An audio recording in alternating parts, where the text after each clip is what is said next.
నమస్తే. శ్రీ గురుభ్యో నమః. శ్రీమాత్రే నమః.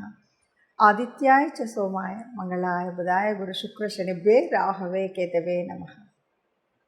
జపాకుస్మ సంకాశం కాశ్యపేయం మహాధృతిం తమోరిం సర్వపాపగ్నం ప్రణతోస్మి దివాకరం. గ్రహరాజు అయినటువంటి రవిరాజుకు నమస్కరిస్తూ మాస ఫలితాలు.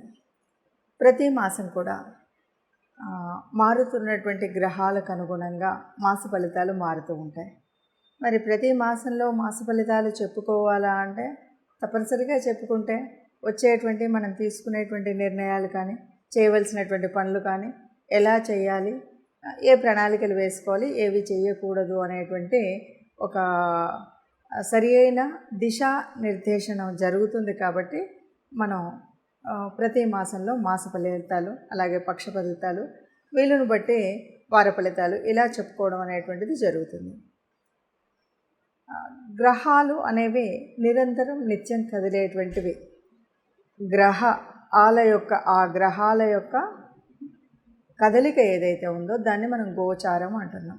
గోచారం మూలంగా అంటే జన్మజాతకంలో మనకు గ్రహస్థితి ఎలా ఉన్నా ఈ మారుతున్నటువంటి గ్రహాలు భూమి మీద ఉన్నటువంటి మానవుల మీద చూపెట్టేటువంటి ప్రభావానికి తగినట్టుగా మనం ఎలా చేసుకోవాలి, ఏం చేసుకోవాలి అని చెప్పుకోవాలి.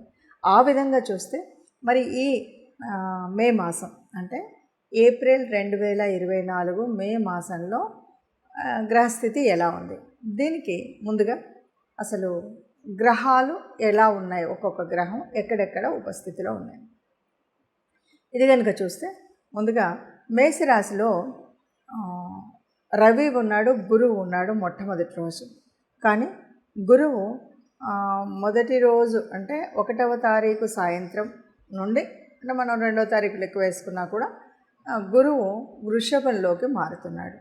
మరి ఉన్నటువంటి రవి మరి 14వ తారీఖు మళ్ళీ వృషభంలోకి మారుతాడు. ఇక శుక్రుడు అక్కడే ఉంటాడు. ఇది ముందుగా మేషరాశిలో కనిపించేటువంటి రాశి గ్రహాల యొక్క కూటమి. తర్వాత కన్యలో కేతువు, ఇంకా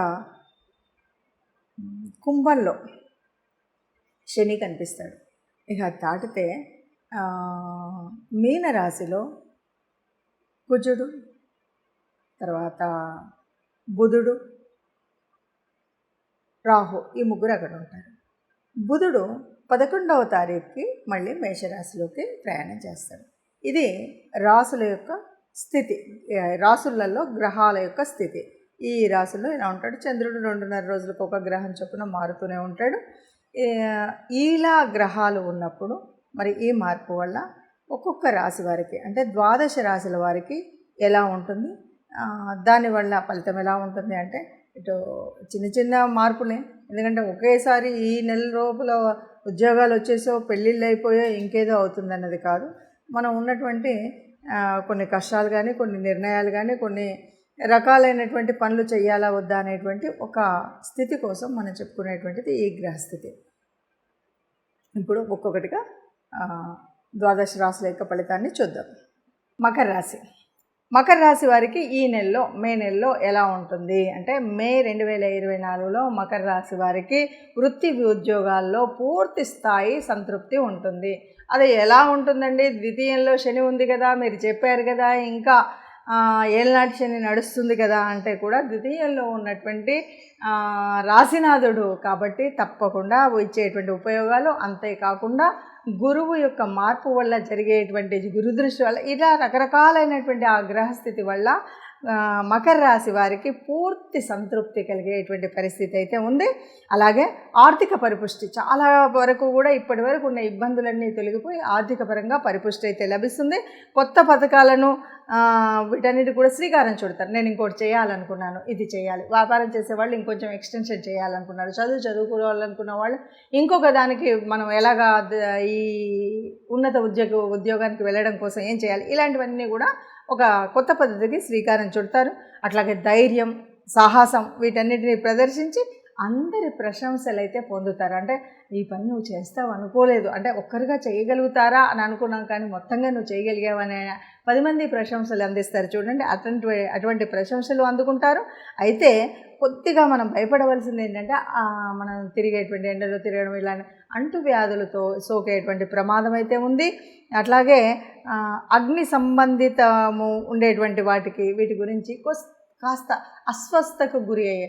అంతెందుకు, అగ్ని అంటేనే మామూలుగా మనం అనుకునే అగ్ని కూడా కాదు, సూర్యాగ్ని కూడా ఉంటుంది కదా. మనం ఎండల్లో తిరిగి ఎండలకి వేడి దెబ్బ కొట్టి కూడా అస్వస్థతకు గురి అయ్యేటువంటి అవకాశం ఉంటుంది. కాబట్టి ఈ విషయంలో కొద్దిగా జాగ్రత్తగా ఉన్నట్టయితే, అంటే తిరగడంలో వీటిలో ఆరోగ్యం మీద కాస్త శ్రద్ధ పెట్టి ఉన్నట్టయితే మీరు అనుకున్నది అనుకున్నట్టుగా చేయగలుగుతారు. అన్నింట ఆర్థికంగా పరిపుష్టిగా ఉంటారు, ఆనందంగా ఉంటారు, సంతోషంగా ఉంటారు. ఇంతకు ముందు ఉన్నటువంటి కష్టాలన్నీ ఏదో ఒక్కొక్కటిగా తీసివేస్తున్నారు. ఇంకా నాకు సుఖాలు వచ్చేటువంటిది, నాకు విజయాలు వచ్చేటువంటి సమయం వచ్చింది అన్నటువంటి తృప్తి మీకు కలుగుతుంది. మరి గ్రహాల స్థితిని బట్టి మనం ఈ రాశి ఫలితాలను చెప్పాము. ఇలా రాశి ఫలితాలు ఉండడం అనేది అందరికీ ఇలాగే ఉంటుందా, అందరికీ ఇలాగే జరుగుతుందా అంటే, మీరు చెప్పారు కానీ మీరు చెప్పినటువంటి ప్రమాదం జరగలేదు, లేదా మీరు అన్నటువంటి అదృష్టం కలగలేదు, ఇలాంటి అనుమానాలు చాలామందికి వస్తాయి. వీటన్నిటికీ పరిష్కారం ఏంటంటే, గోచారం అన్నది అందరికీ యాక్యురేట్ రిజల్ట్ ఇస్తుంది అన్నది కరెక్ట్ కాదు. మరి కరెక్ట్ కానప్పుడు ఎందుకు చెప్తున్నారు అనేటువంటి ప్రశ్న కూడా మీకు ఒకటి వస్తుంది. కరెక్ట్ కాదు అంటే, ఉన్నటువంటి వాళ్ళకి చాలామందికి జాతకం తెలియకపోవచ్చు, అంటే జన్మజాతకం రాయించుకొని ఉండకపోవచ్చు. అలాంటి వాళ్ళకి దాదాపు అంటే కోటానుకోట్ల మంది ఉంటే అందులో ఒక 30-40% ఆఫ్ ద పీపుల్కి ఇది కనిపిస్తుంది. అంటే ఈ గ్రహం ఇక్కడ ఉన్నప్పుడు దీని ప్రభావం ఇలా ఉంటుంది అని. ఎప్పుడు ఈ జన్మజాతకంలో ఉన్నటువంటి గ్రహాలు పూర్తిగా మంచి చేసే విధంగా ఉన్నాయా, యోగించని ఉన్నాయా అన్నదాన్ని బట్టి ఉంటాయి. అంటే గ్రహాల స్థితి, యుతి, వాటి యొక్క దృష్టి, ఇవన్నీ కూడా ఇప్పుడు మారుతున్నటువంటి గ్రహాలే కాదు, జన్మజాతక కుండలిలో ఉన్నటువంటి ఆ దృష్టిని బట్టి, ఆ యుతిని బట్టి, ఆ యోగించే గ్రహాలను బట్టి ఉంటుంది. వీటితో పాటు అంతర్దశలు, జరుగుతున్నటువంటి దశలేంటి, అంతర్దశలేంటి, ఇవి ఇప్పుడు మనకు యోగించేవా కావా, వీటన్నింటిని బట్టి ఫలితం ఉంటుంది. కాబట్టి సహజంగా ఏదైనా సరే పూర్తి మనకు జీవితంలో ఎలా ఉంటుంది అని తెలుసుకోవాలి. లేదు ఈ నెలలో ఒక చిన్న పని చేయాలి, చిన్నది ఆరంభించాలి అంటే ఇలా చూస్తే సరిపోతుంది. అలా కాదు, మా జన్మరీత్యా ఉన్నటువంటి దాని ప్రకారంగా నేను ఎప్పుడు పుట్టానో తెలుసు, date of birth, place of birth, time of birth తెలుస్తుంది అనుకుంటే, మీకు నచ్చినటువంటి జ్యోతిషుల ద్వారా మీ యొక్క జన్మకుండలిని వేయించుకున్నట్టయితే మీ యొక్క పూర్తి జ్యోతిష్యం అనేది తెలుస్తుంది. దానివల్ల ఏ వయసులో, ఎలాంటి ఉన్నతి ఉంటుంది, ఎలా ఉంటుంది, సంతానం ద్వారా ఎలా ఉంటుంది, సంతానం ఎలా ఉంటుంది, ఇవన్నీ విషయాలు తెలుస్తాయి.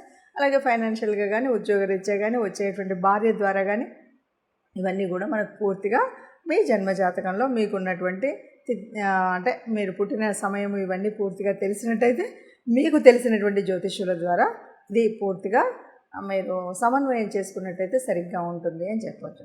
సర్వే జన సుఖినో భవంతు. నమస్తే.